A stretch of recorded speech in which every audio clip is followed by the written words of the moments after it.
Hey everybody, welcome to Field of Dreams on ACTN. I'm Steve David and I'm your host. I've got my dream team panel as usual.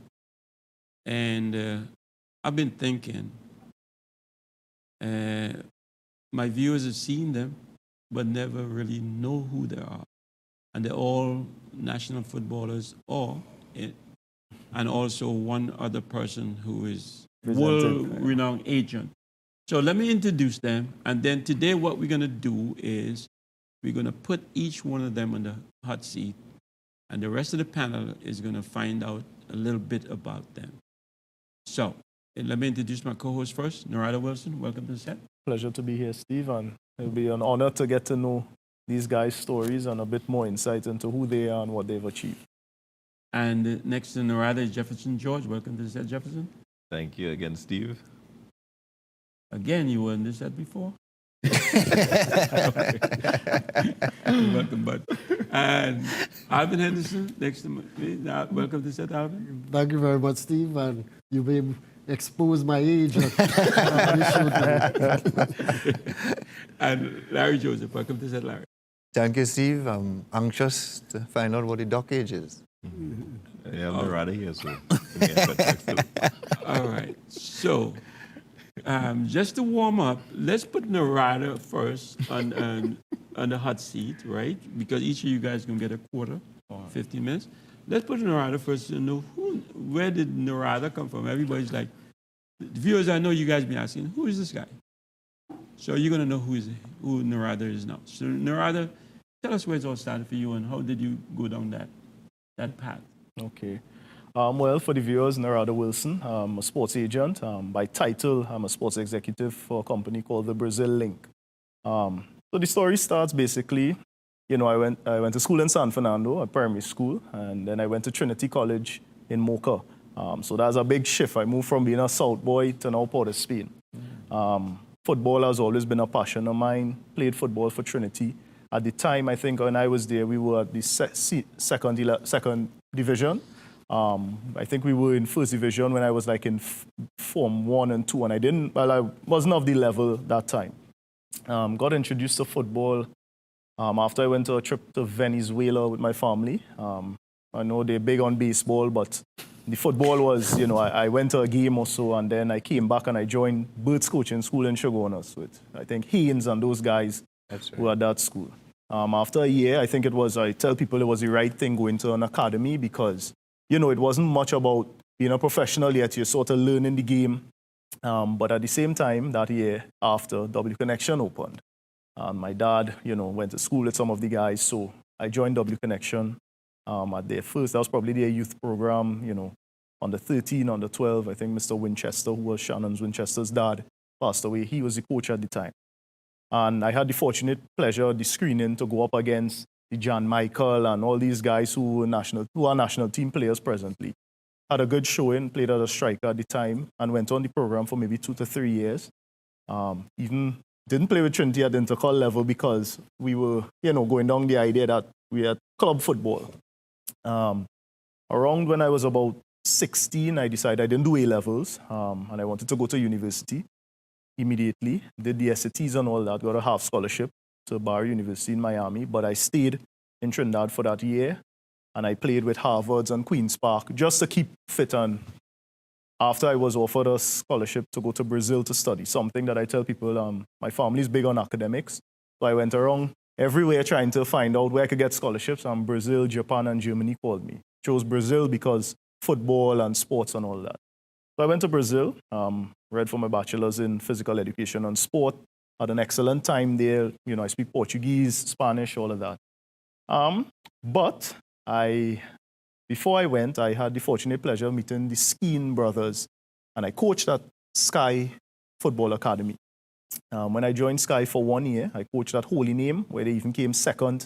The first year I coached here, losing to international school. And then I coached with a couple other teams. But the thing I could say about them is that they really introduced me to football. Being a young 17, 18-year-old, I was more enthusiastic than everybody. If they tell me, they'll call me back, and they don't call in 5 minutes. I call in, I go in everything. But at that club, I met the likes of Reginald George, Celus Figaro, some of these players from years before. And these guys, brought DVDs, books, everything you could think about in coaching. I didn't have formal coaching at the time, but these guys really ensured that in a short space of time, I was able to reach a certain level. So today, when I see some of the young guys, 20, 18, 17, 21 years, I coached these guys when I was 17, 18. They were close in my age. They feel we could lime or whatever, but they always had a respect for me, and I have always been surrounded by persons more senior than me who, to this day, really opened a lot of doors for me. And one day, Skeen told me about the business side of football, where he's been seeing that to change a lot in the sport, it's really the business that changes it. So I read Mourinho's book where he said he knew he would have been a good player, but he would have been a great coach. I thought I didn't make the national team at certain levels. I was a good player, but I thought I would be a great agent because I studied physical education and sport. I knew what it's like to be a player, but I have the contacts and I have the knowledge in the business side of it. So I could negotiate certain things, but from the understanding of the player. And over the years, after I came back to Trinidad, a business partner and I opened a company called Brazil Link. We had the contacts in Brazil, and we decided everything between Brazil and the Caribbean is going to be us. Travel, education, and sports. And I built up something that a lot of the national team players really respected me because I played with them and I've always looked out for them. I tell people as an agent, I've never taken pay before they got paid. Little things like that I made difference. If you're struggling, I'm struggling too. When you get the contract, then we go from there. And, the likes of Willis Plaza, Johanse Marshall, Akila Malone, who I tell people is probably the only female player that has played at a professional level for 7 years. Yes, our females have played on contracts. A lot of them have just been have been semi-pro. It has not been like her where I could say that is someone who built a house and a life playing football abroad. It's a different, type of thing. And what I did with the companies, I brought in sports nutritionists, sport lawyers, sports doctors, sports psychologists. So when these guys signed with us, they were exposed to 7 or 8 people who will sit them down and talk to them. Now, it's not easy because you're coming from a culture that it's not normal. So they aren't sitting down, getting a contract and want to know why 5 people sitting down with them, rereading the contract with them because they just want to see the figure and sign. Yeah. But then I would tell you, but when this ends, you're not going to get paid here, or the car you want is only for this point in time, or the salary you're getting doesn't include for your heating, and, gas is more expensive in Europe than it is, so then don't take a car. Little things like that. So we've always done that. And the success came, and what I have done is that I use the profits from the clients that I would have internationally to benefit those here. For people, I just like to share the story. I've had players who play in Trinidad for, just using a random figure, less than 10,000 TT that were living in a $6,000 apartment. Simply because I think professionally, we aren't there yet, but you want to give them the understand that, hey, if he has a comfortable place, transport, he tends to produce better because what a player needs is he needs to concentrate only on the field.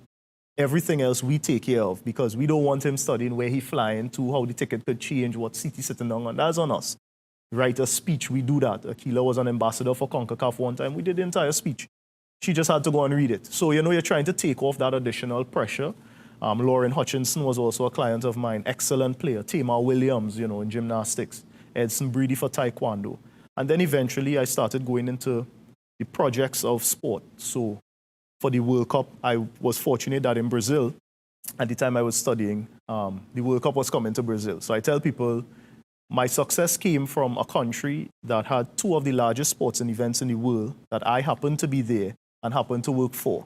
So within a 4-year period, I was very qualified because there's very few people in the Caribbean that could say, yeah, we worked at the World Cup or we worked at the Olympics. I worked with the World Cup FIFA local organizing committee in Brazil.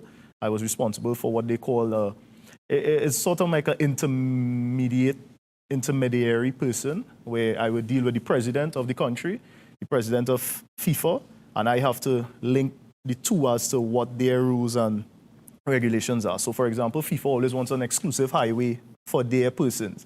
Brazil has to build the highway, so I have to say, yeah, you have to put 3 lanes and 1 you have to put for them. They don't sell alcohol in their stadia. They need alcohol sold. So here, we would create a law that just for the World Cup, that would happen. Those documents I took care of, and there was a great World Cup in Brazil that I'm proud to have been part of, putting up monuments, doing different events every 100 days for the fanfare. And then the Olympics came, and again, I was part of that. I was even the person or the company responsible for Trinidad and Tobago's team with their pre-game training, which is something they do. They go up a month before, and we organize a facility for them to train, swim, gym, food, everything. With the TTOC, I was fortunate with that. And then enjoy the Olympics also there. And that is something I would try to continue to do for every Olympic and, World Cup that comes around. Would you consider it like your proudest moment? What is the proudest moment? Proudest moment. Or your biggest player you signed or whatever? Yeah, the biggest player that I worked with, if I have to be honest, would be Kleberson from Brazil. Reason one, from a financial standpoint, Kleberson was making $1 million TT a month. Signing that, and I just say, an agent makes roughly 5 to 10%. That is great. I worked with him for about 6 months. It was what afforded me some cash to do certain things in Trinidad and abroad. And then he was that 2002, he was on the squad. Maybe not the biggest player, but at least for me, that was the biggest player I worked with. In terms of proudest moment, so far I would probably have to say the World Cup in Brazil, simply because I literally was there from the first document, 300 pages, in English. It was not translated to Portuguese because it's not an official language. Mm-hmm. I was the person that translated that to Portuguese. So I saw it from the start to more or less the end. That was something that was really big. But what I also think is my proudest achievement would be, I would consider that we were the first sports agency in this part of the Caribbean that offers everything. Simply because it isn't there. There are a lot of agencies opening now, but I think most of the players sign abroad. We were able to bring that level of what is abroad back home. To say that I am continuing in that realm, the projects bring the money, and it's down to that for me to afford anybody anything. But I think to be the first and people remember the name because I've done everything that is now being done, I've done that 5-6 years ago, that would be a great achievement. Wow. All right, thank you, Narada. Wow. I'm going to take a break, and I'm going to call back one of the other guys to give us some feedback. Viewers will be right back after this. Wow, and I am so impressed. I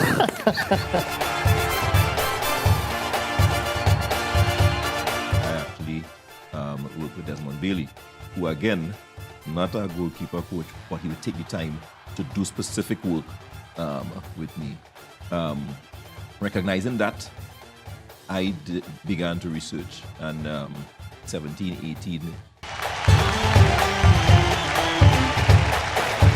Okay, welcome back, viewers. Okay, Jefferson, the first time I saw you was when you walk into the studio. There's, it's something about Trinidad football that we do not link the generations as we go. So by you telling the viewers who you are and all that, you would also educate me and I'm sure Alvin, because Alvin is one of my batch. Back in the day. So, Jefferson, tell us a little bit about you and your career as you come through the ranks. It's my pleasure to do so. Probably Alvin less so because he was probably my first senior coach. So be careful what you say. Still go on the bench.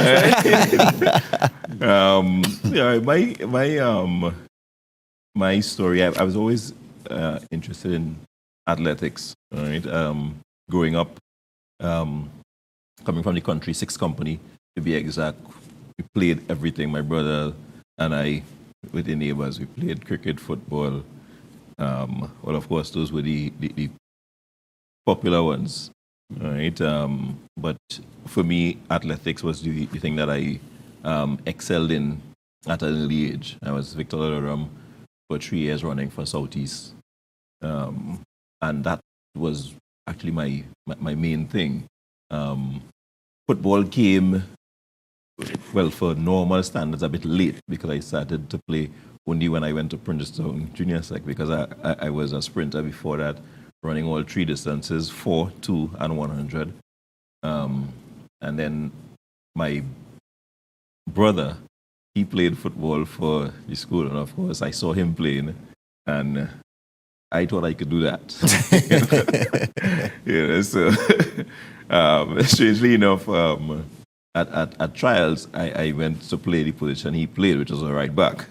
And something happened in that year itself, where before the season started, I ended up in the goal. To be honest, I can't recall the steps that got me there. That was a bit blurry. I know the steps. You couldn't play The next position from right back. It's becoming a bit clearer now. Go to go. Right? So, and that was it. That was it. From there, I never looked back. Another goalkeepers throughout their career, they tried to play. From then, I had no interest in playing outside. I absolutely loved being in the goal. I love the responsibility. And so from 14, going through junior sec, my first season with Princeton Senior was 1994 when we won the Intercol championship. And I left there in 2007. Being a goalkeeper, I was fortunate to have Kendall Crawford. At that moment, the goalkeeper coach was not a thing in Trinidad. We didn't. A goalkeeper coach was known. He was the head coach, but he also had a good coaching setup, and he did have some good ideas as to how to prepare goalkeepers. He actually was responsible for coaching Nigel Roberts, who was the goalkeeper who I saw play for Princeton. He was quite outstanding, and quite another few goalkeepers in the Princeton area. So, as I said, I was really blessed to have him doing work with me from junior sec level. When I went to senior sec, I actually worked with Desmond Bailey, who again, not a goalkeeper coach, but he would take the time to do specific work with me. Recognizing that, I began to research, and 17, 18, it so happened that FIFA was just launching their goalkeeping program, right, in terms of having trained goalkeeper coaches. I was on the first course that Dr. Joan Havilanche had in the Center of Excellence for goalkeeper coaches. Mm-hmm. I was 19 years old. Wow. And I had the opportunity to go as one of the participants there. And no, before that, they had the launch where Lincoln Phillips did in Palo Seco. Yes. Right. I was there. Yeah, they were there. That was I was actually one of the students. I was one of the persons who they were using for to do examples and to do the testing and so on. So it really opened up my eye to it, gave me some tools which I would carry back to my school and to my club. Right, that was about the same time I started out playing with San Fernando Giants. My cousin Nigel George played with San Fernando Giants, and I met Dr. Henderson there. So he was my first senior football coach, right, after school. So I started playing with Giants as a 17 or 18-year-old, right, with their first team. And Sean Edwards and these guys, to learn from. And I continue to push from there. It's been always a little bit, as I look back, a little bit strange for me seeing that even before I was a known goalkeeper, I was actually doing quite a bit in terms of coaching. Right. I was looking back at one of the articles I did with one of the newspapers. They were interviewing me before the Pro League. There's the PFL Cup final. And at 19 years old, I was saying that I wanted to be a coach. I wanted to be a coach, And, in a short space of time, that was at the front of my mind. And as I said, I was really blessed to be able to, some of it on my own, and others with TTFA do some What was the transition from that to the national team? Did Alvin talk to somebody? To get you on? What was that? Well, he might have, but in that era, we had Clayton Ince, we had Russ Russell, we had the late Michael McCormy, right? Hayden Thomas actually was still playing as well.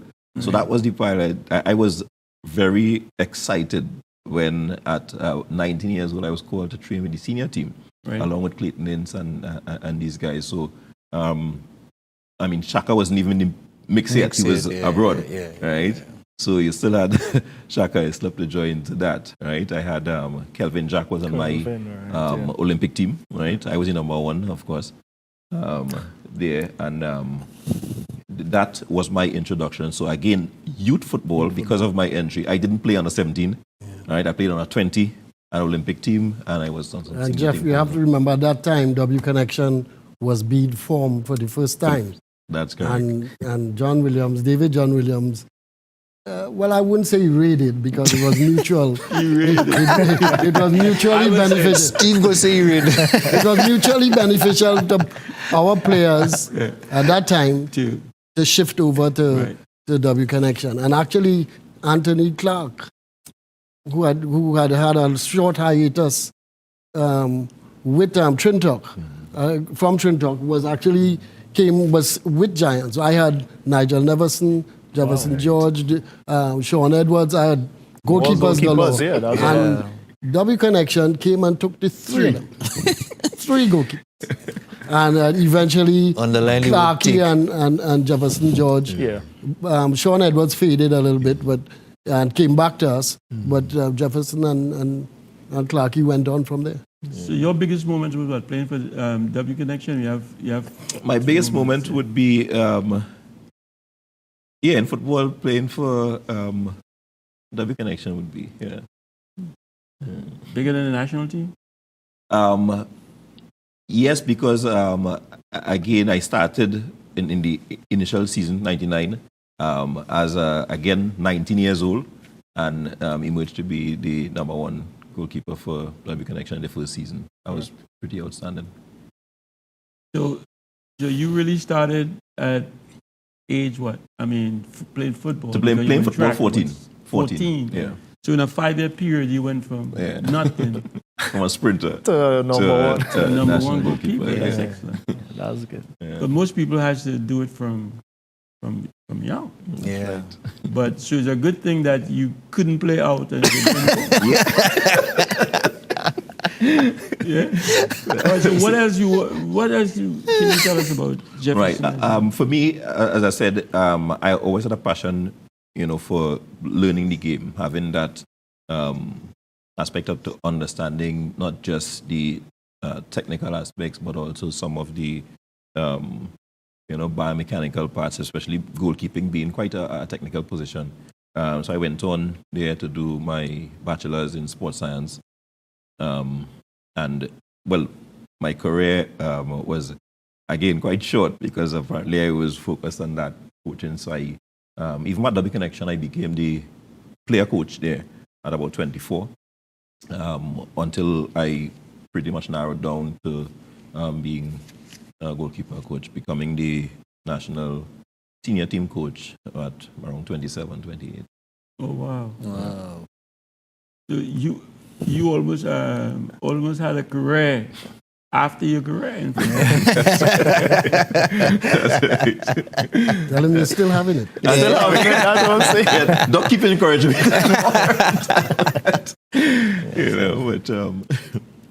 You played on any in World Cup teams? Were you any part Not senior. My last selection for the senior team was the tour China when René Simonis would have been the head coach. Correct. With the senior team. Right? Again, alongside myself and Michael McCormy. And what was Brow? Brow wasn't it Maurice? Brow actually was officially himself and Anthony Clark, my first goalkeeper coaches. I grew up looking at him play with Police, and that's the role he played, and also my coach on the national senior team. So you were their competition, or they were your competition? at that point in time, they were my inspiration. Well said. Well said. Well said. All right, so we get special. Thanks for letting us into your career and your life, and we continue success. So of course, we wish you that. And let's take a break, and then when we come back, we will pick another one of our panel to talk with. We will be right back after the short break.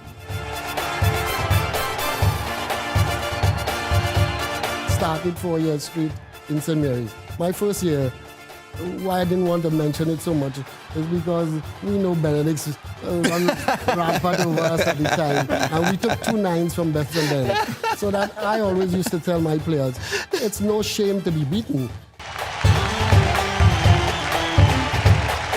Okay, welcome back, viewers. This other panel member, I remember playing college football against, and we played together in the colleges team, and then we went abroad. I went abroad to play professional, and he is also playing professional football. Had to leave abruptly, to go to med school. So, Alvin, tell us a little bit about your journey. Well, actually, I'd like to give credence and compliment the person who got me into this journey. He's no longer here, my father, who was a FIFA referee. Right. One of the first FIFA referees in Trinidad and Tobago. And a lot of the knowledge about football I have to put down to him. But also, my football career actually started in Arangwe, Savannah. And if I don't mention the Sadafal brothers, Ellis and Vernon and Sherman and Human, who played football because they lived opposite me, we were in Arangwe, Savannah every day, along with watching Alvin Cornell and the Joseph boys and whatnot. So Arangwe, Savannah was a big thing for me in those days. Mm-hmm. And recently I had the pleasure of receiving an award from the Blackpool people from the Savannah, which I cherish a lot. Mm-hmm. I went to England at age 8. My father was a dentist, and he was going to do specialized work. And I was lucky enough to play in North London, which was a crazy area, crazy mad about football. I played for North London schools as a 9-year-old. And we got training of the highest quality. It was the first time I saw so many balls, because we used to be kicking Pomsity and rubber balls in the street. And then when I went to England, everybody had a ball, and I wanted to run home with mine. But that was the first time I saw so many balls in practice. But that was the norm for them at the time. Wasn't the norm in Trinidad and Tobago. Stayed there 3 years while my father was specializing.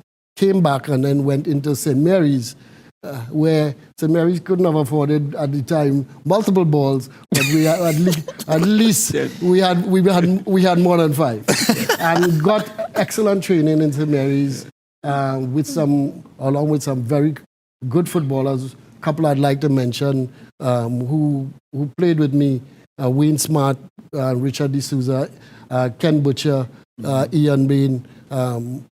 Some of the players who played with me on that occasion in St. Mary's, and later on, fellas like Luciano Woodley, Keith Lecloy, Hannibal. I was their senior at the time.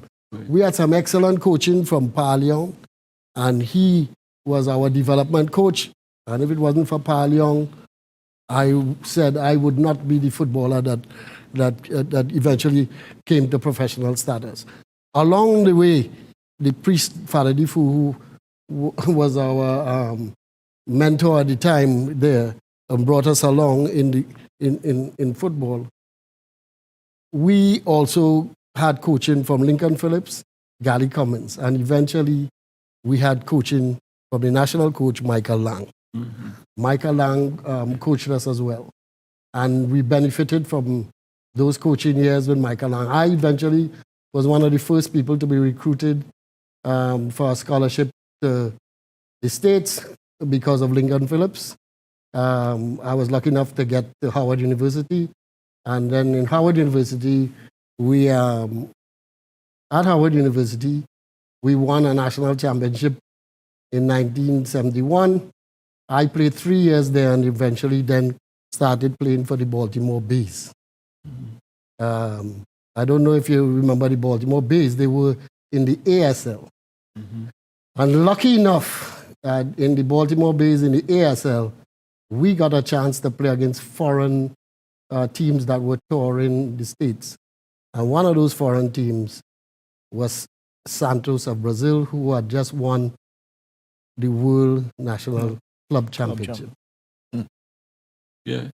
On that World National Club Championship team from Santos was Pele. Wow. So when you talk about one of the moments of my career that I enjoyed the most, I played against Pele. Coming on as a substitute because I was previously injured and came on as a substitute. And lucky enough to score a hat-trick in the second half. What? In a 6-4 game. You serious? Wow. Because we drew a crowd of 26,000 people, our owners, who were hell-bent on making some more money, wanted us to play again against Santos. We played 2 more games where we truly found our real level. They beat us 7-1, which I scored again in that game, and then we got beaten 4-0 by Santos. Santos wanted to prove to the people of America and the Baltimore that, listen, the first was a fluke at that time. And I was telling them, we got away with a 6-4 game. Let us keep quiet and go on. Wow. But you just disappear after a while. Let me tell you, while I was playing for the Baltimore Bays, I was in the initial part of med school. I played 3 years at Howard, went to med school early because Howard had been banned from postseason play, and the national championship was taken away. They subsequently won it again in '74, but I was not on that team. Right. I was already in medical school. The first 2 years of medical school left my summers open that I could have played in the NASL. So I played in the NASL in '74 and '75, where we met playing against the Miami Toros, Los Angeles Aztecs, New York Cosmos, etc. I played those 2 years, scored a reasonable amount of goals. Couldn't catch Steve with his chart-topping numbers, but I scored quite a few goals and made a name for myself in the NASL as well. And then eventually I had to give it up totally, and I went on to med school and eventually to postgraduate medicine, and went down to the University of Florida to continue my medical career. At the University of Florida, I coached a club team there, which was made up of many international players from all over the world, including Iraq and Iran and Mexico. And we played, I continued my playing career down there, but got into coaching a lot as well. And then came back to Trinidad in 1981, where I started coaching at San Fernando Giants, and took San Fernando Giants from the 4th division in this SFA all the way up to the National League. I was still playing at the time and played until age 43, when I thought injury was a great possibility, getting injured at that time. So I stopped playing club football at that time and continued only coaching. One of the things that I thought I would do is, because I had so many good contacts in the US, I was able to pull players from school and then allow them to get scholarships to go to the USA, and over 50 boys who were under my care at the time have gone on to scholarships in the US, with the help of Lincoln Phillips, Ian Bain, and Iman Najjar, who were my major contacts in the States. Giants won multiple trophies at that level, South Zone level, but we were never able significantly to move up because I couldn't move up. I had a job at San Fernando General as a specialist, and I couldn't move up as a coach. And the team was satisfied by what we were doing at the time, preparing young players for careers. Some of them local. We sent many to the police service and to the regiment, and we got them jobs in other places. So we were satisfied with that.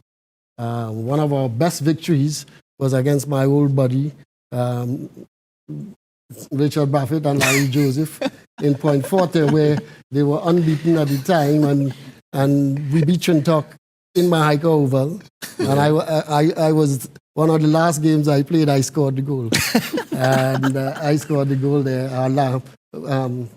Thanks to Brian Williams, who blindly pushed up a pass back to his goalkeeper. And I said, thank you very much.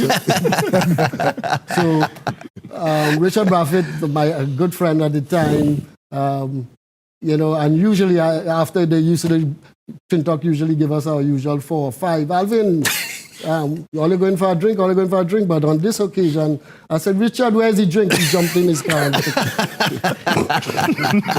jumped in his car and he took off.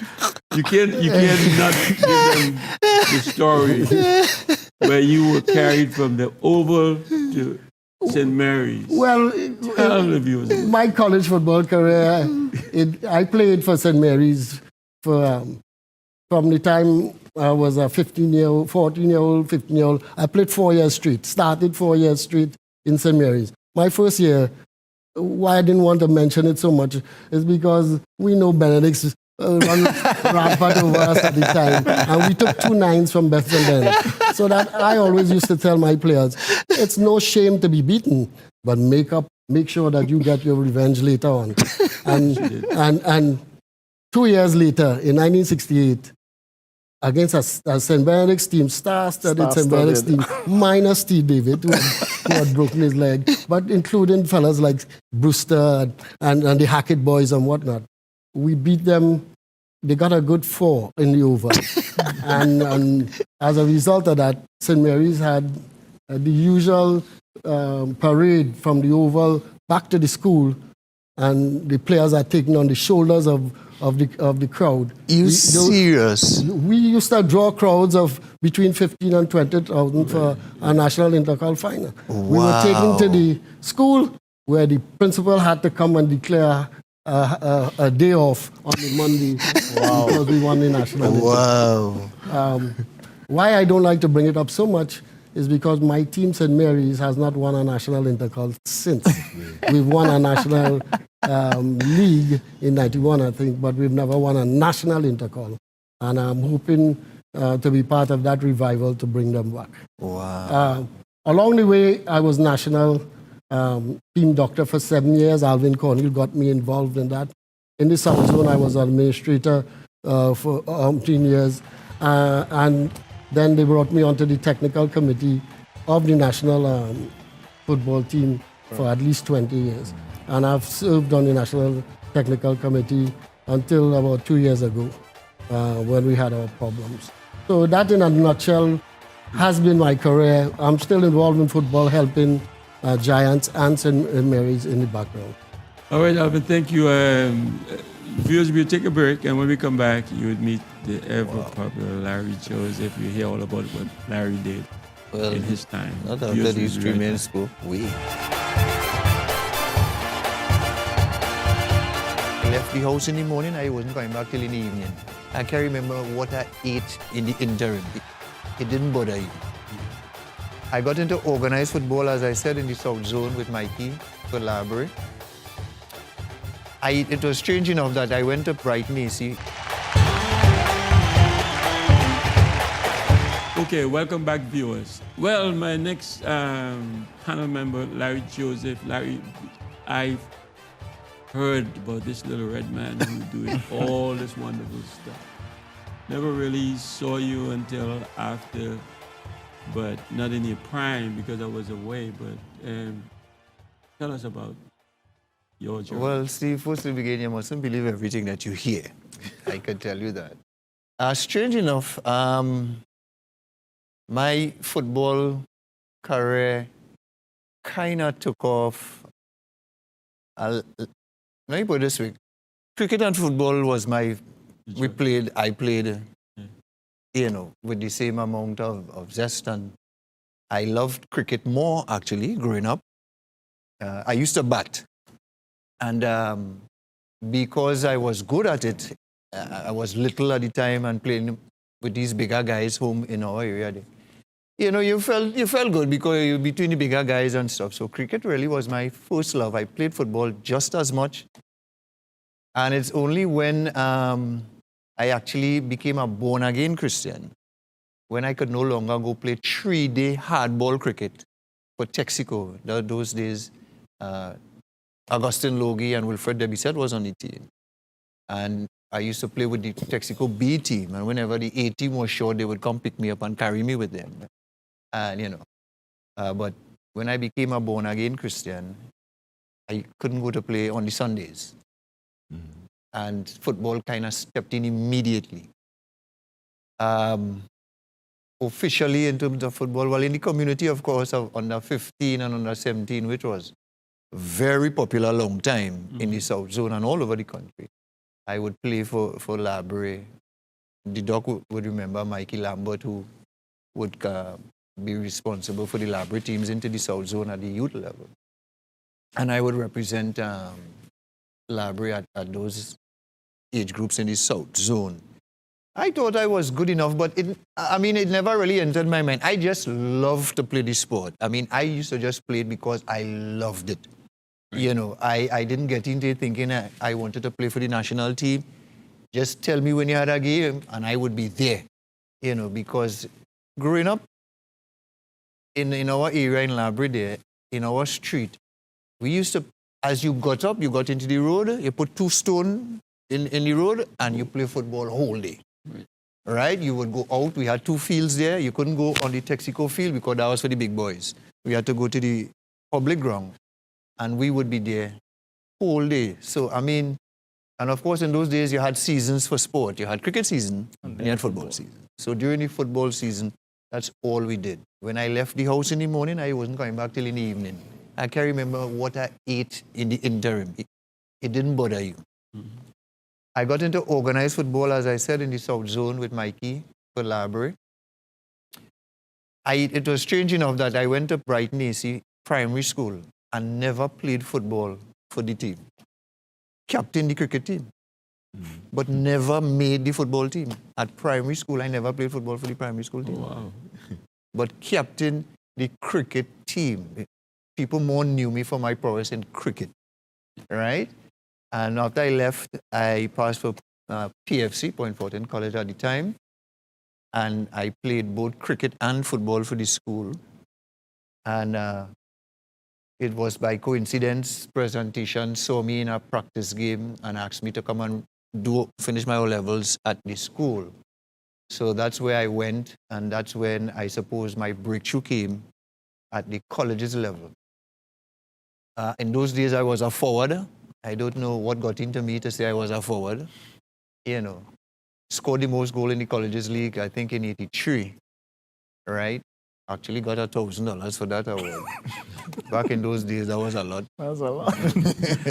You know, so I gave my players, schoolmates, part of it, and I kept the rest. You know, that was enough to build a house if I wanted to.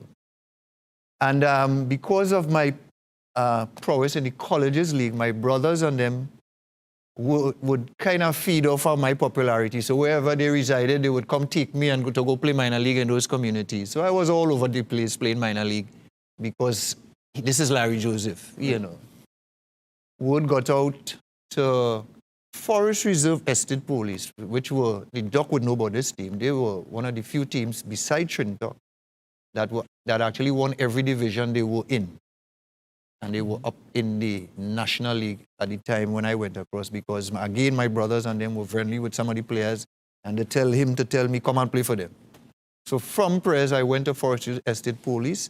I played 1 year with them, won all their individual awards at the end of the season, and that's when I suppose word got to Mr. Richard Braffett, who the doc spoke about, and he sent and asked me to come to play for Trinidad. And I went across in '84 to play with Trinidad, and that was my only club team for the rest of my career until the companies merged to form United Petrotrade. So my greatest exploits was with Trinidad football team. During that tenure, of course, I got selected to the national team and was there for a few years, but didn't play as much as I would like to because there was quite a lot of years when, because of a lot of political, the national team sometimes would be inactive for 2 whole years or probably play just 1 game. Great. So, I have some caps, but not as much as I thought I should have had during my peak club career. So most of my highlights would have to have been or was with one presentation college and then with Trinidad. Fortunately for me, when I went across, it coincided when Mr. Braffett also brought quite a lot of national players to Trinidad. And so we had a star-studded team, right? I cannot say that I was the main player. I would leave that for other players to say. I was just glad that I was part of that team for that period of time. We won every trophy that was available to us on a local level, every trophy, multiple times, right? I was voted one of the South Players of the Year for quite a few times, Trinidad Player of the Year for a few times. One of my highlights would have to be being voted as the top performer in the South Caribbean Club Tournament, which involved all the club teams from Suriname to the Caribbean to America. We actually played DC United in a semi-final up in JFK Stadium. We lost 1-0, and they had like 10 internationals at the time. And I won. Surprise, I was invited to our function. I didn't know I was going to, only to hear my name called as being voted as the player at that particular tournament. Right? Have scored scored in 2 FA Cup finals of playing for Trinidad, of which we won. Was adjudged the man of the match for those finals. Was adjudged man of the match from numerous club games playing for Trinidad against Caribbean oppositions, which would include Jamaican team, Surinamese team, So quite a lot of highlights in my club career. Trinidad was like a national team, wasn't it? It was. We had, at one particular time, we had at least 12 national players. Right. So we won so much. And we were one of the few teams that I suppose actually lived the life of a professional team back in the day. We had our own bus. Correct. We had access to numerous grounds. We had bungalows. So we used to camp. From Friday, we had a game on a Sunday. We would be camping from the Friday evening. Right? And we had access to Forest Reserve. We had access to Clifton Hill. Right? We extended sometime when they merged, we were able to use Garakara Park and then the inside fields, inside Pointe-à-Pierre and stuff. And so we were almost like a professional team back then.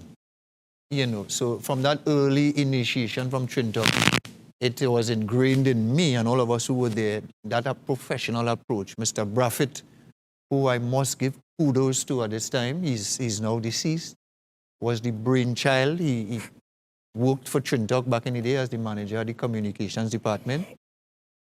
And he understood people. He was a people person, and not just me, but all the players who passed through Trinidad at that time. He was able to have a major impact on our lives, tremendous impact on our lives. Did you have any proudest moment? Or what's your proudest moment? There would be a few. Definitely my first national cap for Trinidad was in 1985 against Canada at the National Stadium. That was one of my proudest moments. I mean, having the uniform on and listening to your national anthem being played before the games, was fantastic. I always remember that. That stays with me. I tell people, for me, that's the most proudest moment of, your debut cap, hearing your national anthem being played, right? And then all those club awards, surprisingly so. I remember we went to play Transvaal in Suriname in a club championship game. And during the game, I picked up a ball in our 18-yard box and proceeded to transport that ball to the opposition 18-yard. And in my wake left the whole Transvaal team all over the field. And the stadium went crazy.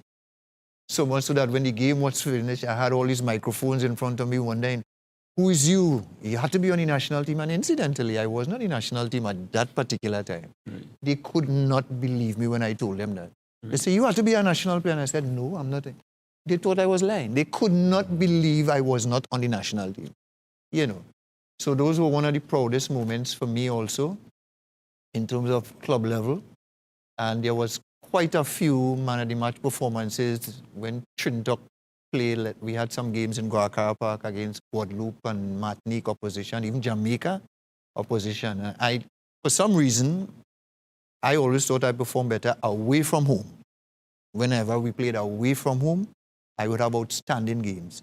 I would have great games in Trinidad, but outstanding games once we left Trinidad. I put it down to the fact that there wasn't the pressure of the home crowd, so you played with more freedom. Yeah. But Trinidad was the pivotal time of my footballing career, and I have fantastic memories of not just the games, but of fantastic players and a wonderful, wonderful manager in Mr. Richard Braffett. Well, Can't speak enough about him. I can tell you why you had better games on the road, because you didn't hang out. You stayed in the hotel and slept. Correct is right. And the rest of the guys. Correct were is hanging right. out, and that's Correct part is of it. Correct is right. We come to the end, guys. I want to thank you guys for sharing your story and your journey with the viewers. Thank you, viewers, for tuning in every Monday night, and we repeat on Tuesday. Thank you, ACTN, for giving us the opportunity. I appreciate you guys so much. I can't say it enough. Don't forget to check us out on Facebook, and don't forget we have an email address, fieldofdreamtp@gmail.com. You can drop us a line. And the show is ended. Go in peace. My name is Steve David.